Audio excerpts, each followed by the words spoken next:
Good morning, class. Good morning, Sir Morning, Jason. sir.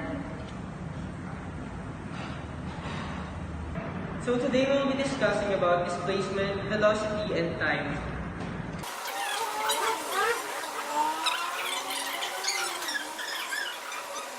So V bar is equal to delta S over delta T is equal to 2 m over delta S, so that is equal to 1 ms raised to negative 1. Now, the derivative is also graph. After this, that to be theorized. Here, delta S over delta 1, also known as delta T. Note 2, that for this case, it doesn't matter how big or very triangle. If you make the line 0, 3, the rise will be 0.3 m and so on. That, however, is just for this type of case, where V is constant, and so V and V bar are 0. The derivative as in this case is constant. Let me show you the V of T graph above. When the graph starts here, it is at x equal to 3m. We call this initial displacement. And right, x is equal to 3m. When the graph reaches T is equal to 2s, T is at s is equal to 5m.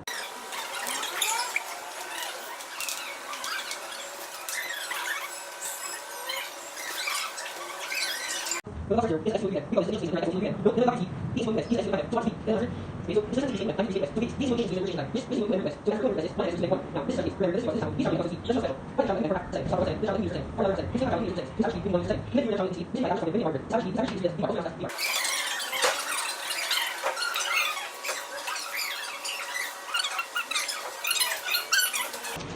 So class, I hope you learned something, and this is the end of our discussion for today. Don't forget that we will have a 50-item quiz tomorrow about displacement, velocity, and time. So if you listen to my discussion, then it wouldn't be impossible for you to get answers. Ano gagawin natin bukas? D-bar lang naaalala ko. Wala akong nalala.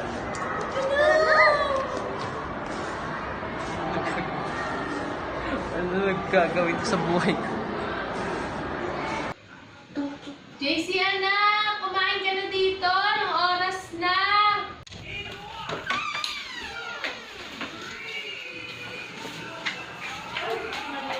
Computer ka na naman. Kanina pa kita tinatawag eh. Ano ba? Kumain ka na. Kakain, ganyan mukha mo. Ano ba naman yan? Oh. Hindi ko na alam gagawin ko sa physics. Hindi ko maintindihan. Ayan, kasi kaka-computer mo yan. Ano, hindi mo maintindihan. O ano gagawin mo ngayon?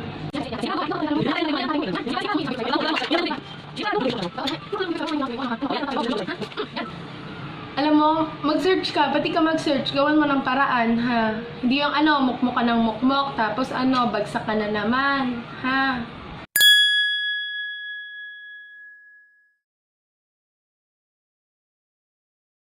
Ano? Yan ka na naman. Akin na nga yan. Yan, tingnan mo hanggang sa pagkainan, nagko-computer ka pa rin. Ka na nga mag-computer. Na-computer ba yan? Bulag ka ba? Ano ba tawag dito? Cellphone. Wala akong pake, kumain ka.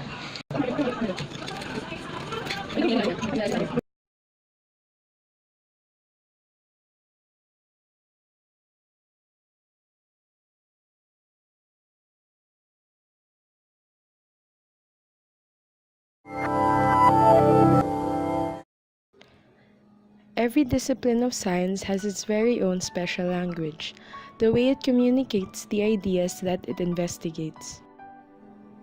For example, biology finds order in the world by giving every living thing a name in Latin. Chemistry has a system of prefixes, suffixes, and numerals to tell you, in a word or two, the exact composition of an atom or a compound. But physics has to communicate its ideas differently. The language of physics is mathematics, because if you're trying to describe how the world works, you really have to know how things relate to each other in a mathematical way. For example, if we've been talking a lot about position, velocity, and acceleration and how they're all connected, velocity is a measure of your change in position and acceleration is a measure of your change in velocity. They are connected. One quality will describe how the other is changing, and the way we describe change in mathematics is through calculus. Calculus explains how and why things change using derivatives, which help you determine how an equation is changing, as well as with integrals, which you can use to calculate the area under a curve. Derivatives and integrals themselves are closely connected, but let's start with derivatives.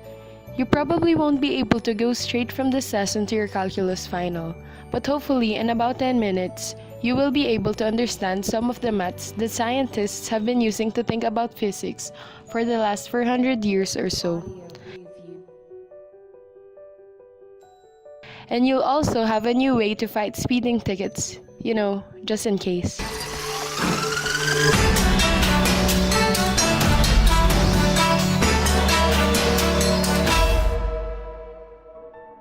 Last time, we talked about that unfortunate incident where you got a speeding ticket.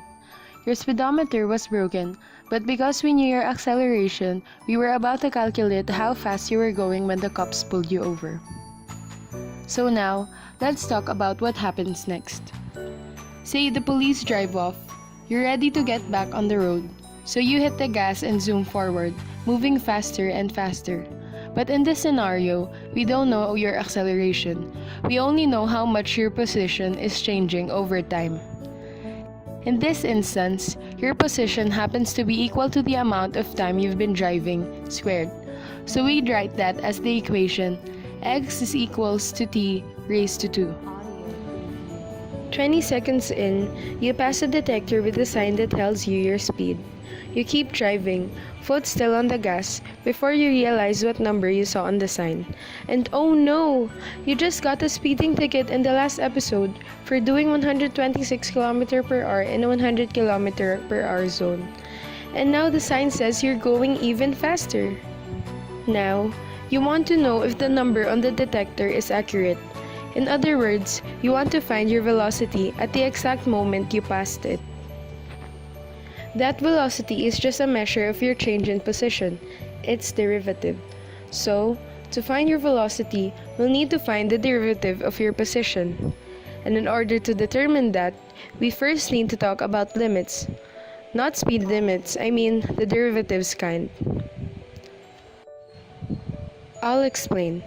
Limits are based on the idea that if you have an equation on a graph, you can often predict what it's going to look like at one point, just by knowing what it looks like at the surrounding points. For example, let's say you have a graph of x equals t squared from our speeding scenario above, and you want to find out how your position is changing at the exact moment that time is equal to 0. That's what we'd call the limit as t approaches 0. So you take a look at what's happening around t equals 0. At t equals 1, x is 1. At t equals 0.5, x is 0.25. And at t equals 0.1, x is 0.01. You can probably tell that as we get closer and closer to t equals 0, your value of x is getting closer to 0 too. That's what mathematicians mean when they talk about a limit.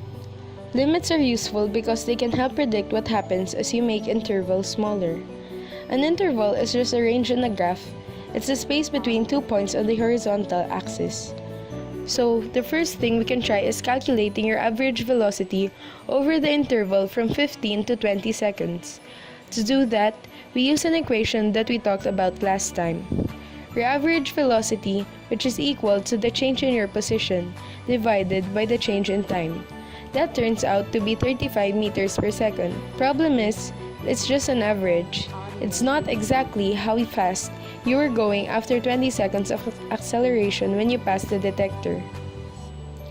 Because of limits, we know that you could get a little closer to the right number by calculating your average over smaller and smaller intervals. Then you'd see that the numbers seem to be getting closer and closer to 40 meters per second, which means that you're going to need to slow way down if you don't want to get your second speeding ticket of the day. But that's the idea of derivatives. You can use infinitely tiny intervals to figure out exactly how an equation is changing at any moment. You can even come up with an equation to describe the change. That's exactly what velocity is. An equation that describes change in position. An acceleration describes change in velocity. So we'd call velocity the derivative of position, and acceleration the derivative of velocity. Now, when it comes to how you can express a derivative in writing, mathematicians have come up with shortcuts, like what's known as the power rule. As the name suggests, it's used for equations with variables raised to powers, or exponents, as long as the exponent is a number. For example, x equals t squared would work with the power rule because t is raised to the power of 2. The power rule says that for these kinds of equations, to calculate the derivative, all you need is one weird trick. Take the number of that exponent, in this case 2, and stick it in front of the variable. Then you subtract 1 from the exponent, and that's your derivative. So, the derivative of x equals t squared is just 2t. Which means that no matter how many seconds you've had your foot on the gas, your velocity will be 2t, so double the number of seconds.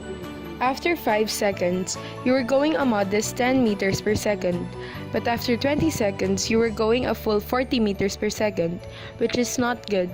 We'd write that like this, where dx over dt is just a way of saying that we're taking the derivative of the part of the equation that involves t.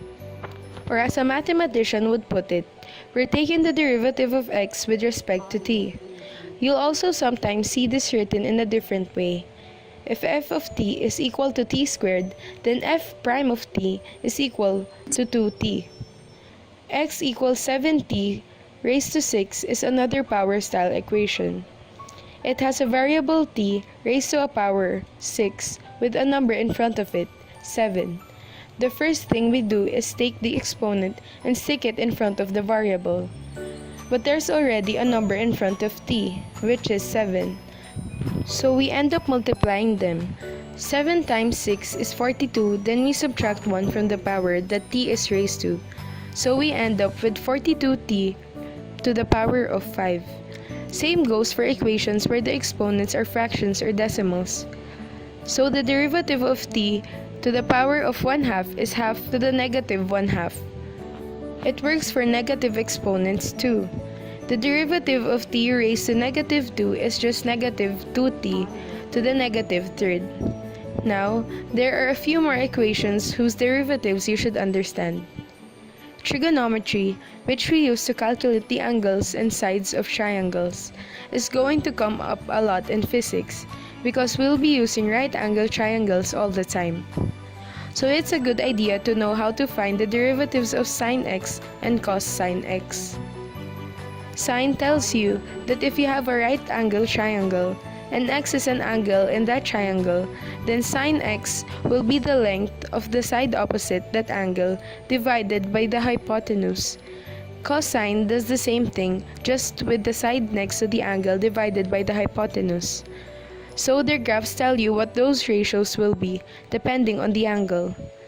We can actually try to guess the derivative of sine x just by looking at its graph. You can see that the curve has turning points every so often at x equals negative 90 degrees, x equals 90 degrees, and so on, repeating every 180 degrees. Meaning at those points, the equations aren't changing at all, so their derivative at these turning points is also going to be exactly 0. Let's pull up another graph where we'll plot the derivative and put little dots where we know it'll be 0. Now, what's happening between those turning points? Well, from negative 270 to negative 90 degrees, sine x is decreasing. In other words, its change, and therefore its derivative, must be negative. Then, from negative 90 to 90 degrees, sine x is increasing, so it'll have a positive derivative, and so on. There are actually a lot more clues in this graph to help us find the derivative, but we already know enough to make a decent guess. If we smoothly connect the dots on the graph of our derivative, keeping in mind where the curve should be positive and where it should be negative. Hey, this derivative is looking a whole lot like the graph of cosine x. That's because it is. The derivative of sine is just cosine, and that is going to come up a lot.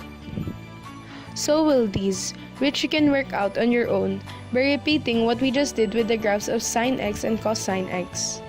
Another important derivative that comes up a lot is a very special case, and that's e to the power of x.